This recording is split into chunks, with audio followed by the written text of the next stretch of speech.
के राष्ट्रीय महासचिव तपन सेन की सभा भेल भोपाल में 4 दिसंबर को आयोजित हुई, जिसमें भेल के कारखाने के अस्तित्व के लिए आने वाली चुनौतियों एवं पब्लिक सेक्टर विरोधी नीतियों के कारण बीएचईएल कर्मचारी, सोसाइटी श्रमिकों, ठेका श्रमिकों के अधिकारों पर हो रहे कुठाराघात पर संघर्ष की योजना बनाने के लिए भेल की समस्त इकाइयों की C2 यूनियन की प्रतिनिधियों की राष्ट्रीय समन्वय समिति की बैठक दिनांक 4 दिसंबर 2024 को भेल भोपाल में आयोजित हुई। इस बैठक में निर्णयों के भावी चुनौतियों के संबंध में जानकारी देने व कर्मचारियों से बात करने के लिए दिनांक 4 दिसंबर 2024 को शाम 4 बजे पिपलानी स्थित भेल टू C2 यूनियन कार्यालय पर कामरेड तपन सेन की एक विशेष सभा आयोजित की गई।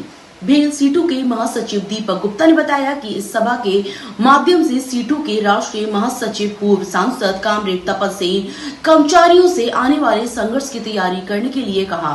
भेल के हरिद्वार, हैदराबाद, तिरुमयम, झांसी, विशाखापट्टनम, तिरुचिरापल्ली, रानीपेट समेत भेल की विभिन्न इकाइयों की C2 यूनियन के प्रतिनिधि इस बैठक में शामिल भोपाल यूनिट में पधारे थे और भोपाल यूनिट के अलावा BHL की 8 दूसरी इकाइयों से ये सब हमारे साथी लोग पधारे हैं।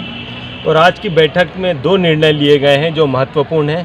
पहला निर्णय, हमारे आर्टिजनों की संख्या घटती जा रही है, तो आर्टिजन की भर्ती करने के लिए हम लगातार संघर्ष करेंगे।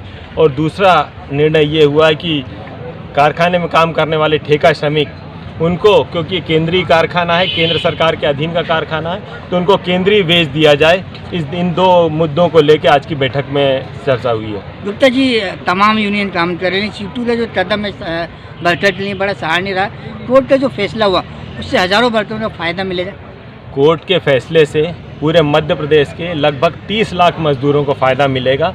उनके वेतन में 1840 रुपये से लेके 2500 रुपये तक की बढ़ोतरी होगी।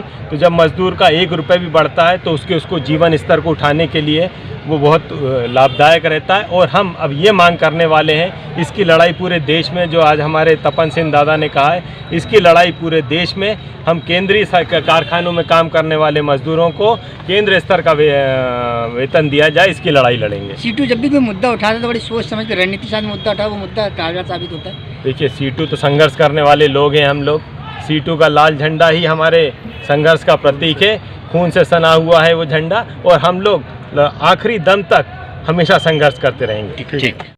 किन किन मांगों को लेकर जो बैठक की गई, इतने सारे लोग आज बाकी है। इसमें 8 इकाई से BHL का जो यूनियन C2 का यूनियन है, उसका एक समन्वय का बैठक हुआ, सभी जगह में अपने आंदोलन छेड़ने के लिए एक साथ। मुद्दा ये है, 1 नंबर BHL का ऊपर जो ऑर्डर बुक का दबाव आया, अच्छा है, वेलकम थिंग।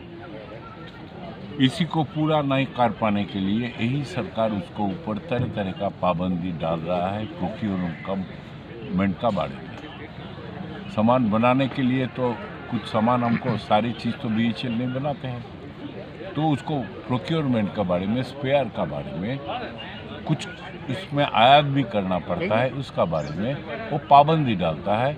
और वही पाबंदी BHL का जो बाकी कॉम्पिटिटर है प्राइवेट सेक्टर में, उसको खुला छूट दिया है।